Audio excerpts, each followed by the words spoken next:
Hello, everyone, and welcome to another episode of Teamwork A Better Way. I'm Christian Napier, and I am joined, as always, by my mole-loving friend, Spencer Horn. Spencer, how Yes, you I doing? love mole, and I love mole especially when I get to eat it with you and our other friends who are going to be joining us today at the Red Iguana. Yes, I'm super looking forward to it. We get to celebrate the birthday of one of our dear colleagues who we've worked with for many, many years. Super excited about that. But before we get to enjoy that mole treat, we have a massive, amazing treat for our guests, for our viewers and listeners. We have an Yeah. amazing guest. So, Spencer, why don't you go ahead and introduce her? Thank you, Christian. So today we have Becky Kemp, my friend that I've had such a pleasure of serving with on the board of directors for the National Speakers Association, whom you and I know is absolutely brilliant. So Becky is a leadership speaker, and she's a certified mindset coach. So we get to learn a lot from her today, which I'm excited about. And all around intentional language expert who believes your words create your world. I'm excited to hear about that. She's the author of The Word Effect, 7 simple words to create your most beautiful life. And I'm hoping she's going to share those 7 words, or at least some of them, because we want people to read the book, right? And the creator of a powerful framework that helps leaders and teams spark clarity, connection, and creativity through everyday language. And as you know, we're the Teamwork a Better Way podcast, so that's a must. Becky also works as an outreach specialist and a workforce trainer, delivering impactful trainings across schools, businesses, and organizations. And she is a professional member of the National Speakers Association. Woo woo! And the voice behind the Word Effect podcast. I didn't know you had a podcast. Well, that's so excited. Here's the other thing about Becky. She loves baseball. She's a boy mom, and she travels across the country going to baseball games with her husband and her boys. She's got 3 daughters-in-law. She's going to have 2 more daughters-in-law one of these days, I bet. And 2 grandkids, and she loves going for early morning walks, and basically when it involves sunshine and travel, that makes her heart sing. Becky, we are so glad to have you. Let me put you up here on the screen. Welcome. Hi, I'm so glad to be here. Thank you. Well, we're hoping that some of your many fans are going to be listening in and joining, because we want to invite them to ask questions and make comments and join us in here. So I want to start off by asking you a question. You say, Becky, that your words create your world. What inspired you to explore this connection between language and leadership? Well, in a simple explanation, about 15 years ago, I found myself full of depression, anxiety. I was really struggling with where I was in my life. Like you mentioned, I'm a mom of 5 boys, and I felt really unfulfilled and wasn't reaching my potential. But I had gotten stuck, and I was focused on other things changing. Like if I had more time and if my circumstances changed. And what I've come to learn is that we all have the same amount of time. And often you can't change your circumstance, but you can change the way you think about what's happening in your life. And that's how I realized that I could take a better leadership of my own mind. And by then, so doing, I have been able to step forward and do some of the things that I've always wanted to create and do, like writing a book, becoming a professional speaker, and moving forward. And it just had to do with simply changing where I focused my words. So when you were in that space of feeling overwhelmed and stuck and depressed, I mean, what was it that, I mean, did you see yourself as being an author and a speaker and a trainer in all these spaces? Well, that's a good question, because when I was a little girl, I used to see myself. I had big dreams. I wanted to be an author. I wanted to be a speaker. But yet what happened is I started to focus on the wrong things. And I didn't even know it. This isn't taught always in school. I started to focus on what I can't do instead of what I can do. And so I kind of failed ahead of time. I had always wanted to be an author and a speaker, but when I went to college, I didn't take communications classes. I didn't take journalism classes. I didn't take creative writing classes because I got fearful. I started to focus on I won't be good enough, instead of realizing that anyone that's accomplished anything had to start somewhere. And so I by the time, I think that's why I was depressed and why I was not fulfilling my potential, is I was stuck. And when I changed my focus and I started to take back control of what I could control, I realized that if you change your words, you can change your story. You I can make love things. that story. Christian, I know you got a thought, but before I switch it over, what made that transition? So because you were stuck, I mean, how did you get out of that? I mean, wheels are spinning and it's like, what was the spark that made that transition happen for you? Well, I've always been a prayerful person, and I actually got on my knees one day and I asked God, who's my higher power, for help. And in that time, I realized it's a long story, and I talk a lot about it in my book, The Word Effect. But I was having some addiction issues that I needed to look at. I have a lot of perfectionism issues, and so it was it was kind of like a cry for help in some ways. I knew that there was something that needed to change, and I finally realized, instead of waiting for everybody else and everything around me to change, maybe the work starts from within. And as I started to understand that, I found this creative ability that if you want more in any area of your life, you've got to look from within and start focusing on those words. Yeah, you got to stay away from those swigs and fizz and those dirty Dr. Peppers. They're just totally addicting, man. You got to, Christian. Oh yeah, that's true. So yeah, Spencer is actually touching on what I wanted to ask you about, but I'll kind of follow it up, which is, Yes. sometimes we have these moments of clarity where we realize, oh, I need to make a change, but making that change isn't necessarily easy, and it's quite it's quite easy to fall back into old habits. So how did you make this persist? Like, okay, I have a change in mindset, and maybe that was, in part directed by a higher power to say, "Hey, you need to look at things from a different point of view." Uh, but how did you make it stick? Because quite honestly, I've found myself in situations where I feel like, "Oh yeah, this is it. I'm going to follow this new path," and then I stumble, and then I just abandon ship and I go back to my old ways. So how did you make this thing actually persist? Well, I'm still working on it. So I think lifelong learning and practice. If you want to get good at anything, it takes practice. So often we get inspired and we start doing something, and then things don't go as planned. Like you said, we have this big plan to change. We're going to be better at this way. I'm going to wake up early every morning. And then we stay up too late. And then we don't get up early and we beat ourselves up. And so I really like the idea of trying each day to put on words that matter. So I like to say, what words do I need today? I like to take life in daily increments, sometimes hourly even, because I don't know what next week and next month is going to hold. Doesn't mean I don't plan and I want to work that way, but change for me is daily putting on words that matter. So right after I decided that I wanted to kind of change my words, little opportunities come into your life. And I had always wanted to start a business, and I'd never really had an idea. Well, as a mom of boys, I sat at a lot of baseball games, and I had this idea to put positive messaging on a t-shirt. And what I started to realize is that every day we take a few minutes, whether we think about it or not, and decide what to wear based on where we're going, who we're going to be talking with, what we're doing. We all do it. We all make choices every single day, but a lot of them are just subconscious. Well, I realized when I started this business, is called Becoming Threads, that each day I could make a choice of the words that I was going to focus on.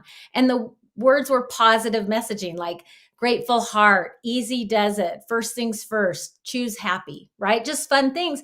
But they reminded me. And I think the way change really happens is to put simple reminders in your life.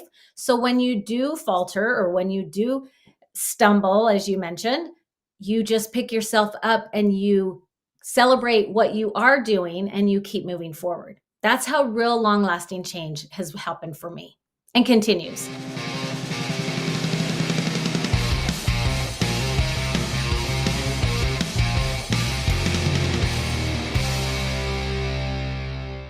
almost got you there. I love that story so much, Becky. Thank you for sharing that. So several things came rushing to my mind when you were telling your story. And the first one was, I love what you said about sometimes you have to focus on an hourly basis. There's a self-coaching methodology called the daily questions. Have either of you heard of that before?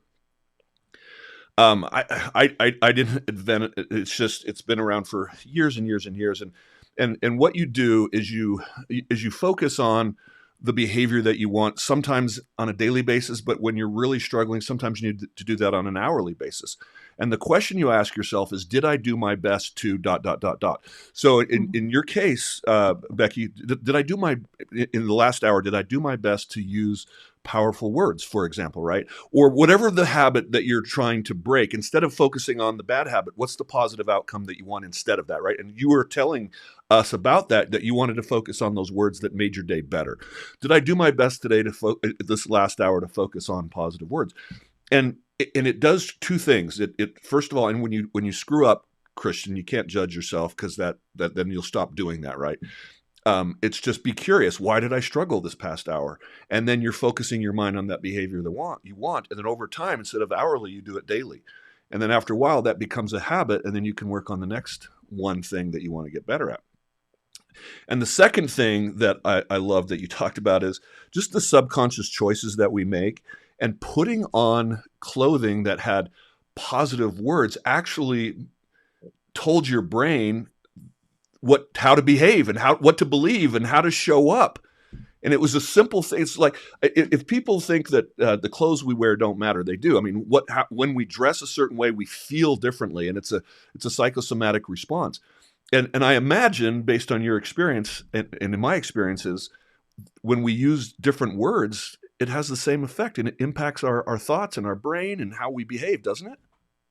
Yeah. So as a certified life coach, I teach what's called the model. And this model is, your thoughts drive your feelings. Your feelings drive your actions, and your actions are what create your results. Well, so often we get our thoughts and our circumstances confused. So a simple example, when I was pregnant with my fourth son, I had a different experience than my husband when we both found out we were having our fourth boy. We both heard the circumstance was boy, but I had different thoughts about that than he did. My feelings were, I started to feel some sadness because I wanted a girl. My husband is feeling a big smile and joy because he's thinking another boy to teach baseball to, right? Neither were right or wrong. We have thoughts over the circumstances of our lives. But the power of that is that our thoughts drive how we feel. So if we feel confident, it's because what we choose to think about ourselves each day. If we feel insecure, it's because I'm focused on the thoughts of the uncertainty, right?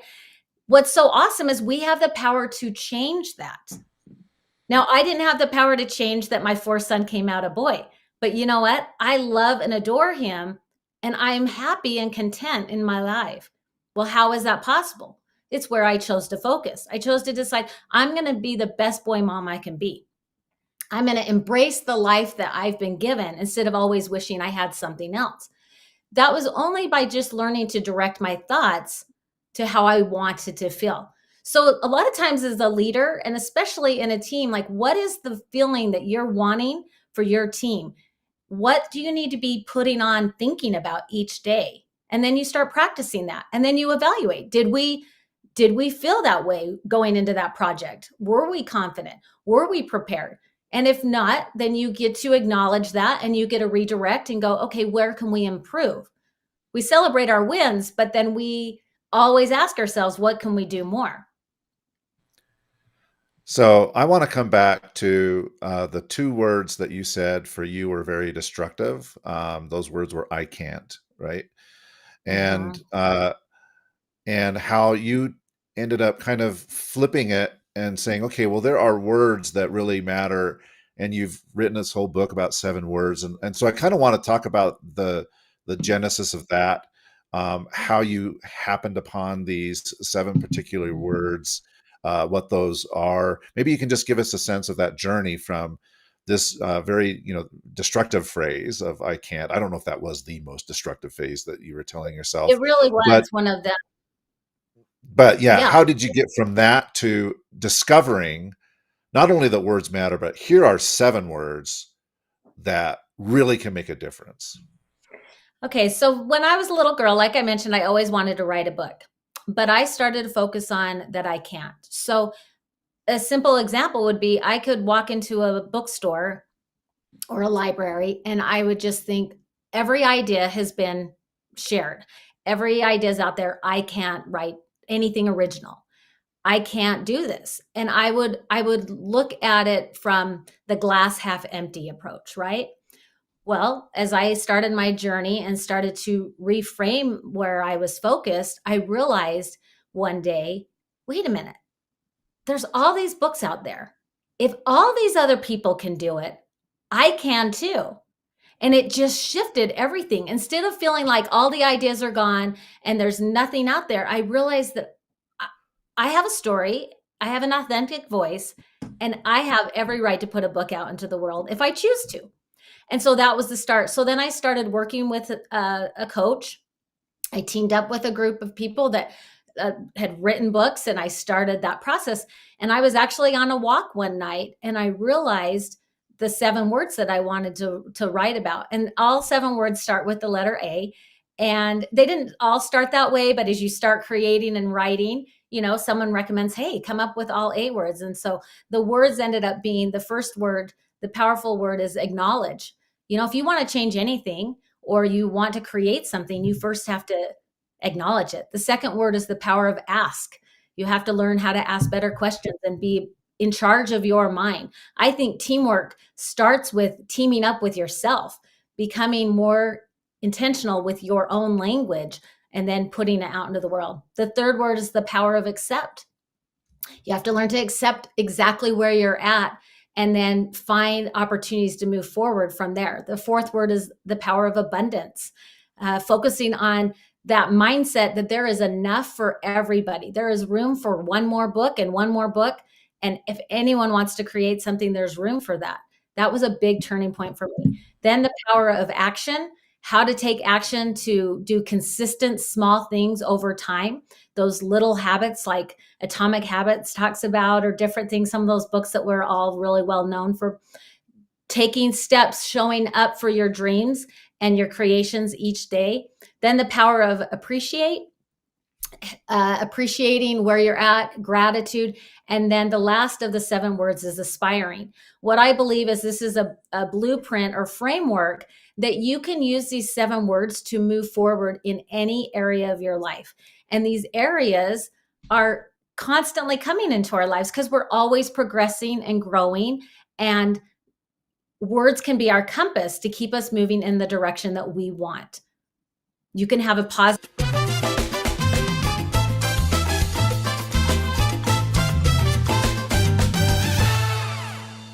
Oh, there it happened. Love it. Keep going. What were you going to say there at the end? Just words can have a positive or negative effect, and we get to choose.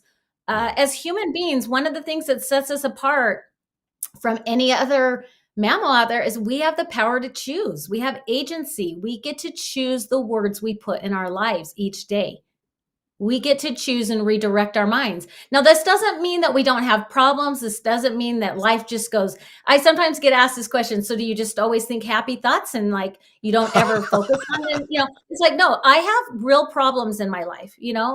I have struggles. I have worries. We have financial insecurity in our lives right now. I have worries with children. I have my own issues of insecurities. Like I'm not just, I just think happy, but I don't just stay in the muck.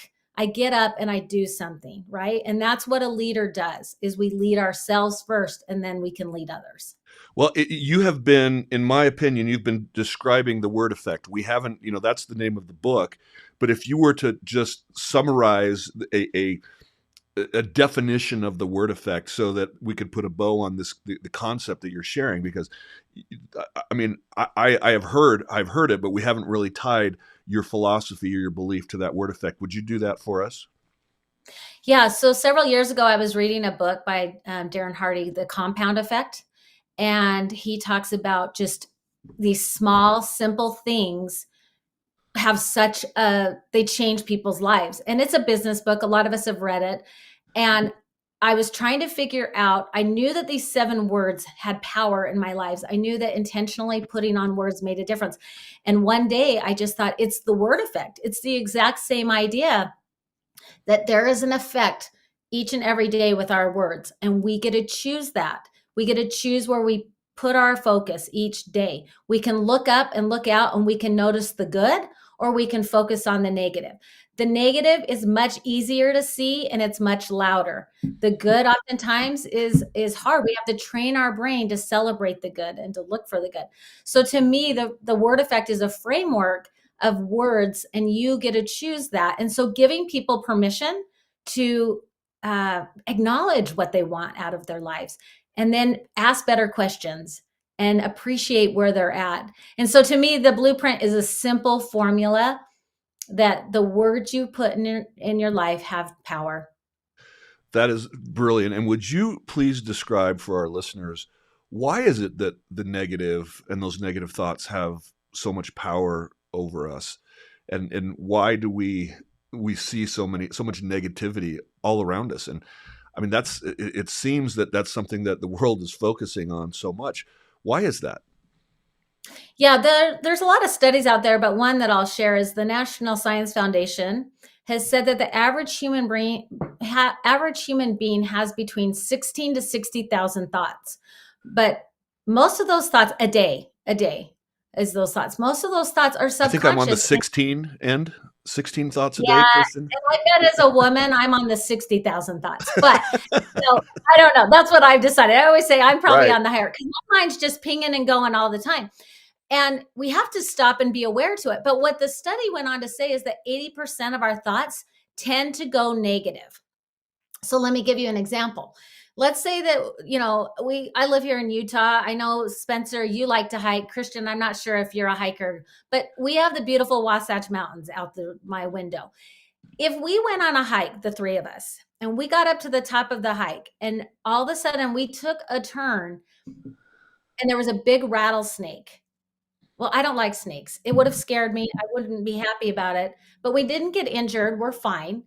We finish our hike. We go back down. Each one of us gets in our car to go home, and we call, let's say, our spouse, our friend, our colleague, whoever.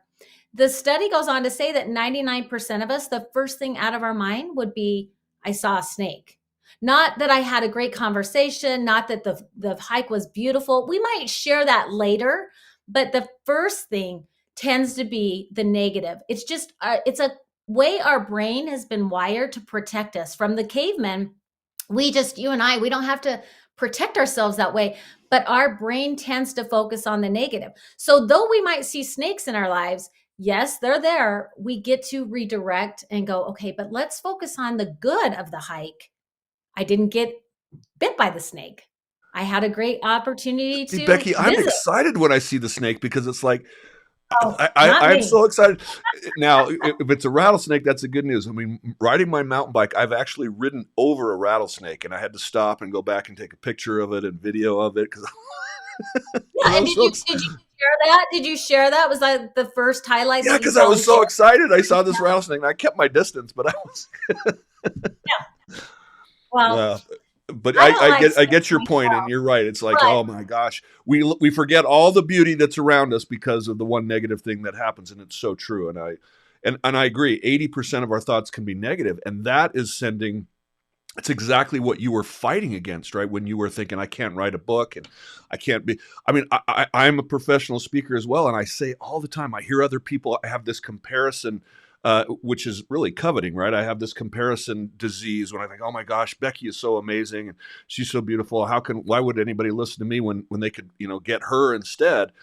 Or, Christian is so smart and he always asks the best questions, and oh my gosh, he's so brilliant. And we have this comparison, and we think about all the reasons why we can't be successful. And it has such an impact that it forces us to not chase our dreams, to lose our dreams, exactly as you said. And so I'm so interested in that spark that changed. And and what you did. I think that's so helpful for our listeners.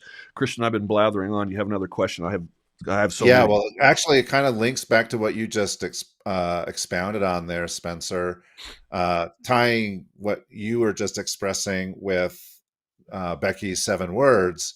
The A for that is abundance, right? Like, Yeah, hey, we don't need to be coveting after each other because there's plenty to go around.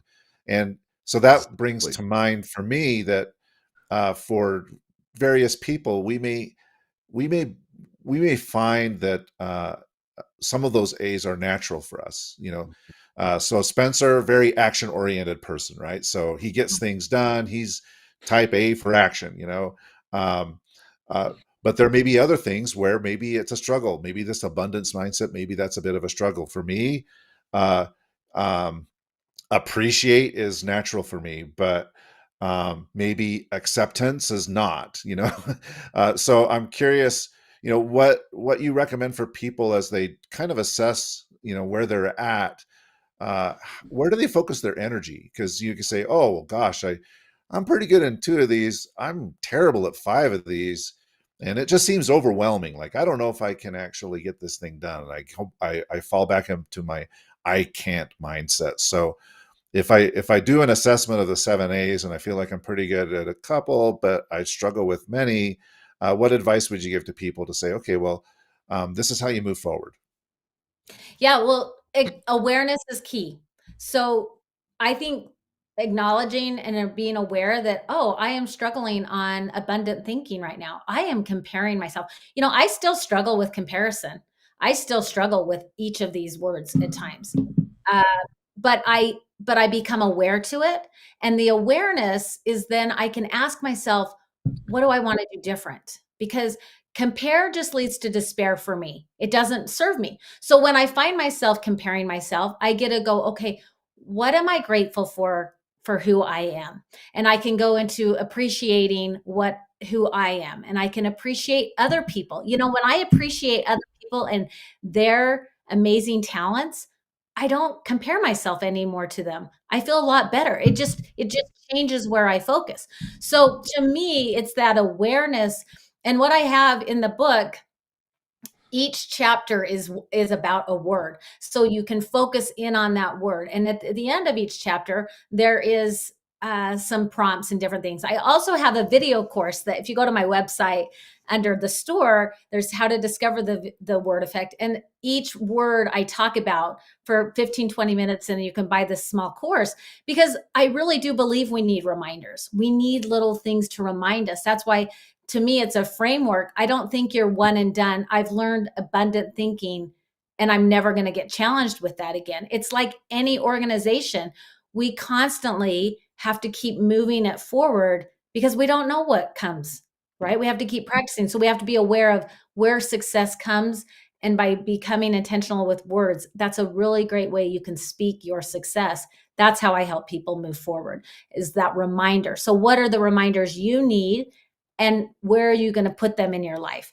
For me, I like little reminders on my phone. I like little reminders each day. Every morning, like was mentioned in my bio, I like early morning walks. I like to, when I'm on my walk, intentionally leverage my language for the kind of day I want to have. Even though I don't know what the circumstances will bring, how do I want to handle the life today? As I'm intentional to it, that awareness helps me navigate the good, the bad, all in the between, and I get to keep practicing. Becky, why do you think words are one of the most underutilized tools in leadership? Well, from my experience, we use them all the time, and I think we take them for granted. We don't really recognize the power behind our words. For example, I have this little flip book. It's an I am statement book that I sell at events, and it's called Embrace Your Greatness. And I am statements are very, very powerful. Words have been around since the creation of the world. Words are what create things. If you take anything that's been created, it first had to be a thought. It first had to be an idea. This podcast that you guys have created first had to start by some words. You guys discussed it. So it's just an awareness to our words. They are very, very powerful. They are creative statements. I am statements. So that's why when I hear someone say, I am stupid, I am dumb. Actually, I have a 14-year-old son that just started school this week. And the other day he said something about a negative thing towards himself. And I just tried to remind him, no, you're not, like, because those words create that. They honestly, if you do the research behind it, they can create. So we want to focus our thoughts on good things. Plus, it's just better. We feel better. Wow. All right. So I had an issue with oh, you're on there twice. I know it happens. Sloan has joined us. Yeah, it happens when I go to do something, and I thought I had the. Let's see if it works now.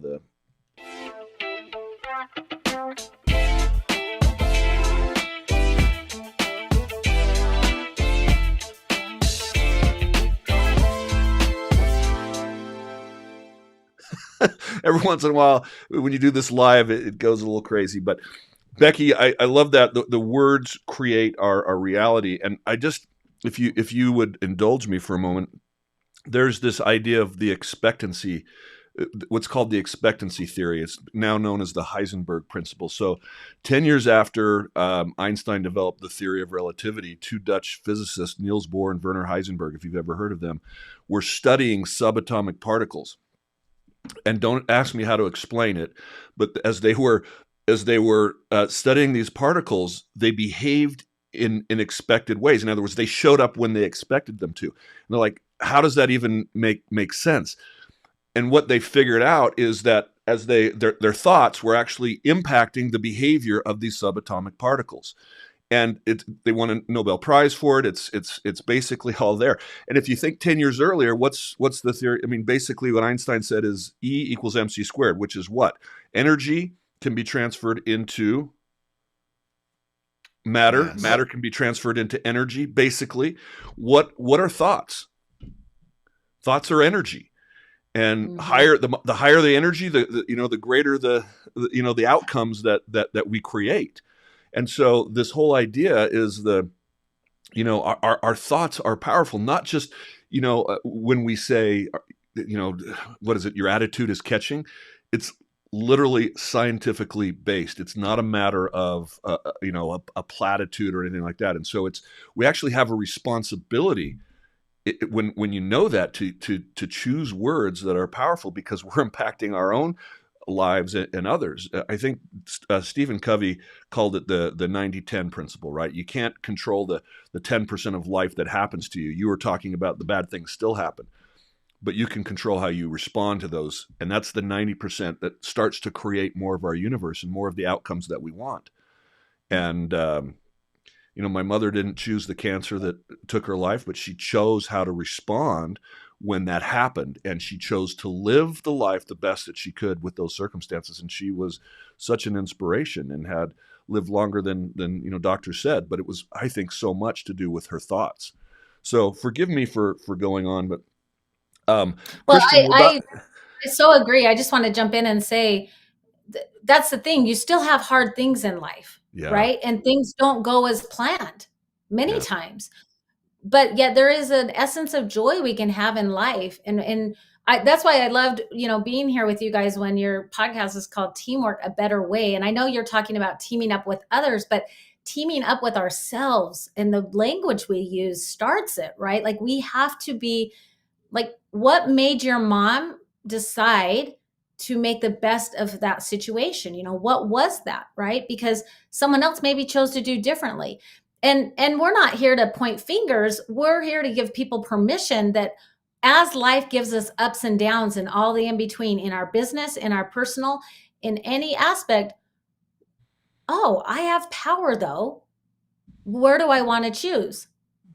What do I want to do? And Stephen Covey, I love a quote from him that talks about words have the power to help us create success, but they also have the power to undermine even the best of intentions. It's where we choose, right? That's so right. Words really do matter. So important. Christian, we have something that we need to interrupt our show. We're about, we have a sponsor for the first time, and we're going, Yeah, can we do that? Yeah, let's do it. So we have a sponsor for our show, and we have a giveaway for our listeners, and I'm gonna put that up on the screen here. So if you're watching this, you can take a picture of that and download it. But every leader knows the pressure to keep improving team performance. But where do you start? So that's where the team leader view comes in. In just 20 minutes, this powerful online diagnostic is going to show you how to see your team's strengths and challenges compared to this is a proven model used by thousands of teams worldwide, Christian and Becky, and it's more than a survey. It's feedback of the impact of your leadership, and you're going to see where your communication, your trust, accountability, and alignment are working, and where small changes can unlock big results. And here's the best part. After completing the assessment, you'll get a free one-on-one interpretation session with me. And together, we're going to turn your results into some actionable steps to elevate your team's performance and culture. So if you're listening to this and not seeing it, you can go to go.altium leadership, that's ALTIUM leadership.com/team diagnostic. And we're going to put that link in the show notes. Our sponsor is Team Coaching International, who's giving away the diagnostic, and we're so grateful for them and Alexis Phillips for sponsoring us in that. So thank you so much. Sorry for the interruption there, but we're excited. We're going to have that sponsor going forward in the show. So let's kind of we're in uncharted territory here. We got new sponsorship. That's pretty cool. So thank you, Team Coaching International and Altium Leadership. Becky, I want to come back to something that you talked about a couple of times earlier. You mentioned, I'm going to create this small business. I'm going to put positive words on t-shirts. And you mentioned, I'm going to have this calendar and it's going to have these positive words. And so, all right, we've talked about all the words that we tell ourselves, right? So we have our own thoughts, but it sounds to me like what you're also saying is that we need to surround ourselves with words of affirmation. I don't know if that's necessarily the right word, but positivity, however you want to say it. I would imagine that in today's environment, the people of today are exposed to more words per minute, per hour, per day than at any time in human history.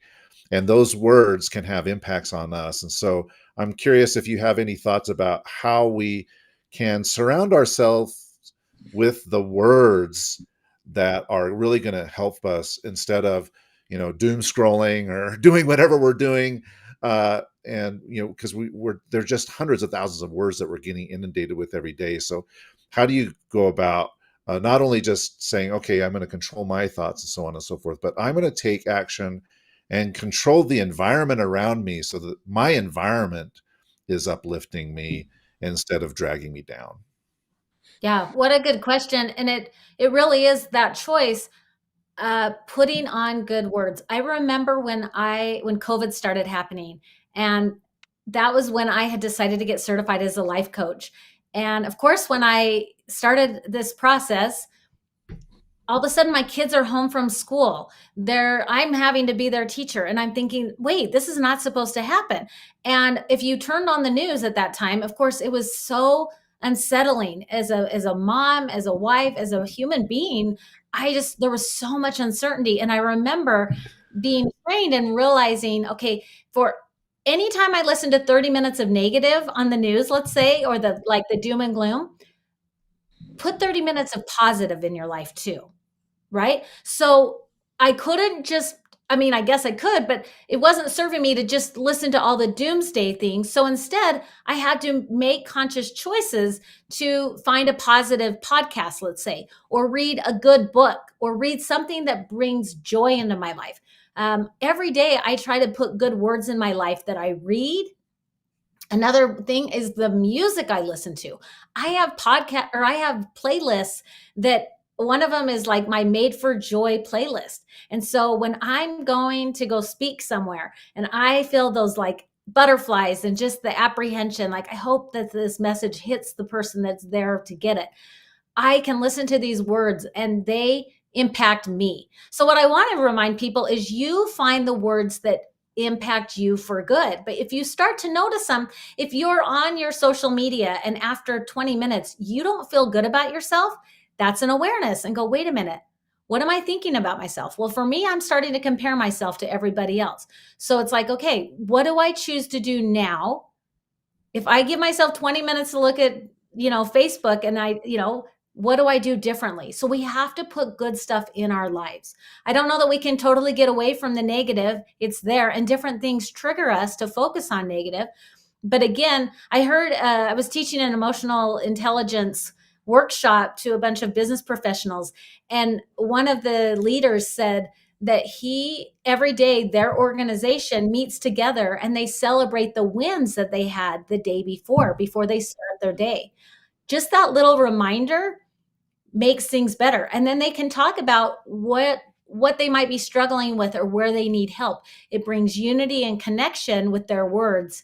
And there's that ability to just start becoming aware of how I'm feeling in different situations.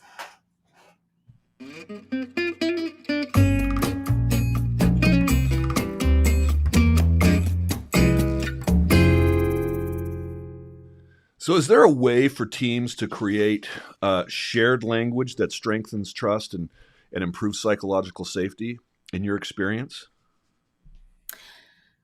I think there is a way. I think that each organization is a little bit different. So I don't know that you can say to someone, you say these words and this happens, because everybody has their own unique take. But I think becoming aware to how we're feeling as a team and asking, what are we thinking about our feelings? Because our feelings are driving our actions. Our actions create our results. So if we're not getting our results, let's work backwards and go, okay, then what are we feeling? Well, we're not feeling heard. We're not feeling trusted. Well, why aren't we feeling heard and trusted? What are we thinking? Well, if we can work backwards that way, we can actually then practice something different. So I think it takes an awareness that each team sits and works on. And that's what I help teams do, is find their words, find the words that matter to them. Oh, I like that. Not You get to help a team find their words. They're customized words that they use. I like it. Yeah. Well, if I asked you what's your favorite quote, Spencer, and Christian, what's your favorite quote, and you said different quotes than my favorite quote, it doesn't The man mean in the arena, right or that mine's wrong or whatever, right? Because different words matter to us differently. Yeah. We have to become aware of the power of words and that we choose to put them in our lives each day. Teddy Roosevelt, it's not the critic who counts, not the man who points out how the strong man failed. All right. So I have, in I told you, Becky, when we were talking about this podcast, by the way, we've been working forever to get you on the show. I'm so glad that you're here. I was telling you that I worked at a company called Rapport Leadership, and some of our listeners will be familiar with that, but we had very intentional language at Rapport. As a matter of fact, I printed out a list of powerless words and phrases and some alternatives that we would teach, and we would teach the words that have power. And you and I were talking before the show started about one word that they actually prohibited us from using, and that was the word try. And I remember when I first started working there, it was really hard. I actually put a rubber band around my wrist, and every time somebody caught me saying try, I'd flip that rubber band. And I was amazed at how often I used this word. And in a way, there are some places to use it. I mean, but a lot of times we're unconscious. You talked about how unconsciously sometimes we make choices. There's a lot of times we use words unconsciously just because it's a habit. But if you invite me over to dinner because your husband is making incredible barbecue, which I know he does, right? Yes. Right, he does, and I say, I'll try to make it. I mean, are you really going to count on me? No.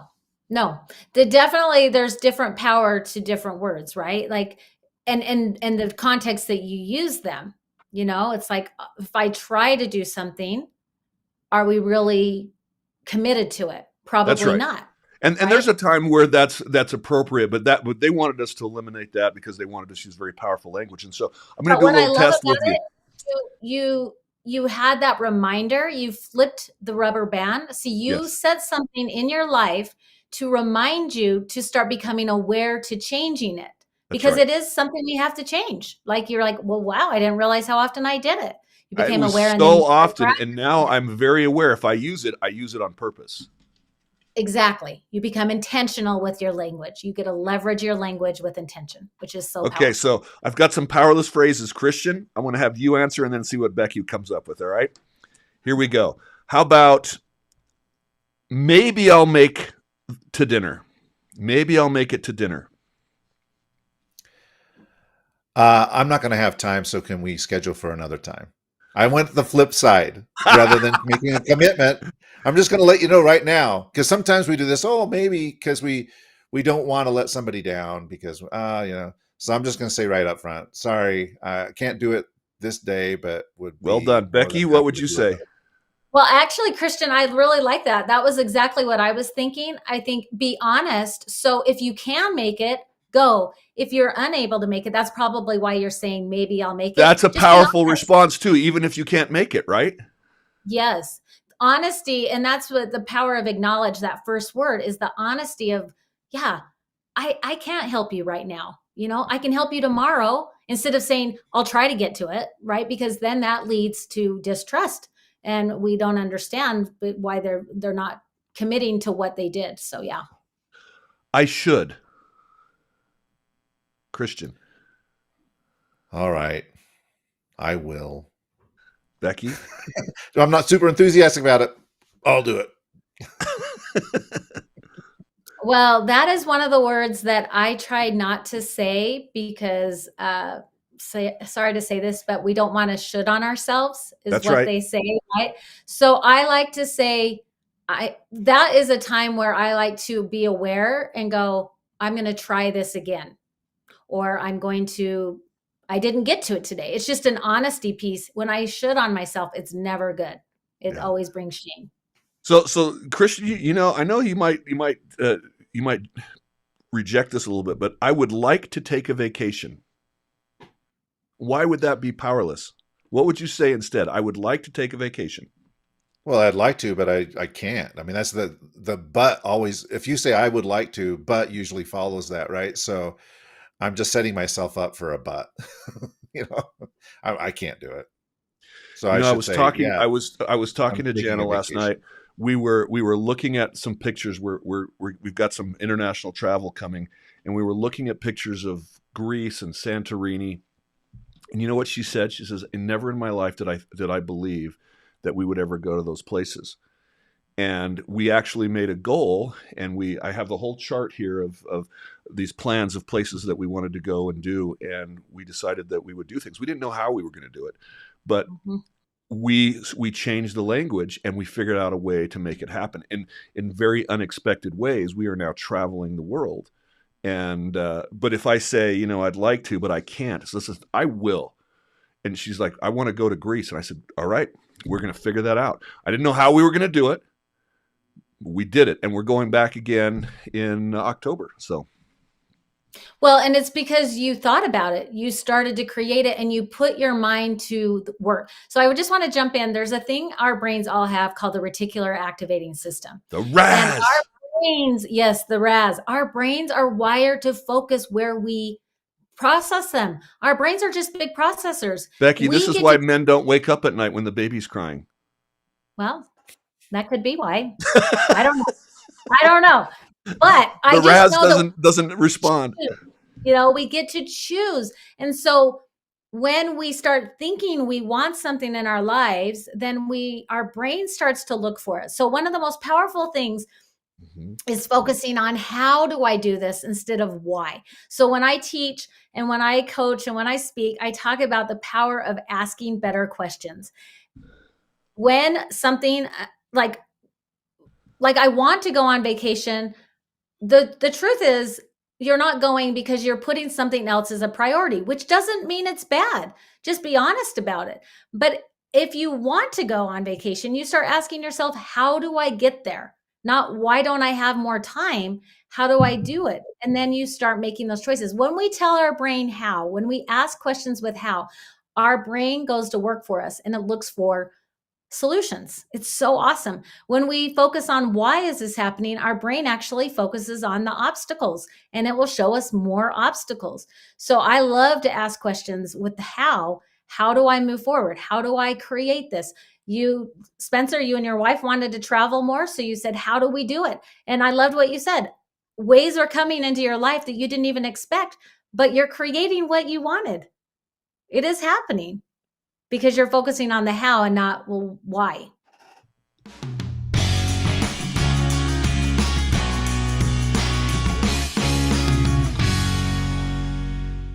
Christian's always passionate about better questions, aren't you? I am. It's interesting.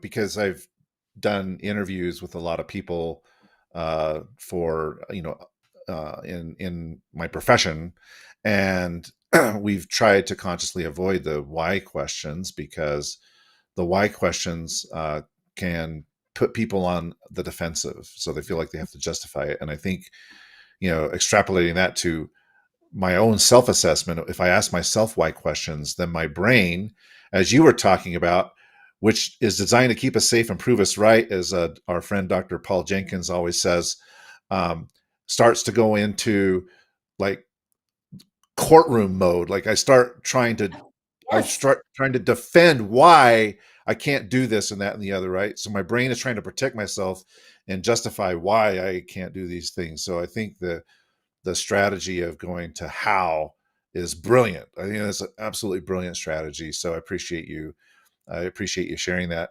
That's more of a comment than a question, but I'll just express my gratitude for you really shedding a light on a topic that I thought about for, when I'm asking other people questions, didn't think about it so much when I'm questioning myself.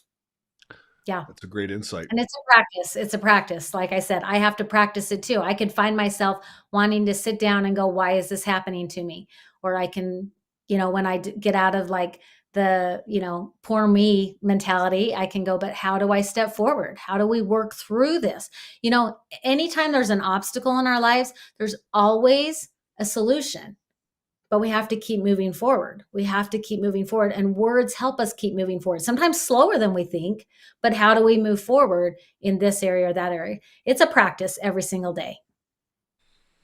Well, we're kind of almost to an hour, Christian. That's gone by I quickly. know, man. The time has absolutely flown by Yes. here with you, Becky. I know you've got a few questions left for Becky, so maybe we should. All right, so let's do a lightning round, okay, Becky? This is a little surprise for you. Okay, so here we go. Just one word answers, or short answers. Okay, one word you live by right now. Joyful. Go-to morning mantra or phrase. I'm doing better than I think I am. Like that. Most powerful word in leadership. Trust. A word you've retired from your vocabulary. Should. A favorite quote involving words or language. My favorite quote of all time starts out by saying, little things lead to big things. And so it goes on. It's a spiritual quote, but I love that. It's the little things that lead to big things. That's what I love about words. Well, that could lead to, what's a book that's changed how you think? Everything is Figure Outable by Marie Forleo. She is a New York Times bestselling author, and she talks about that everything's figure outable, exactly those words. And I loved that book. One of my clients had created a value called figure outers. We are figure outers. Oh, I love it. I love it. Early morning walk or late night journaling? Early morning walk. A word your family would use to describe you? Determined.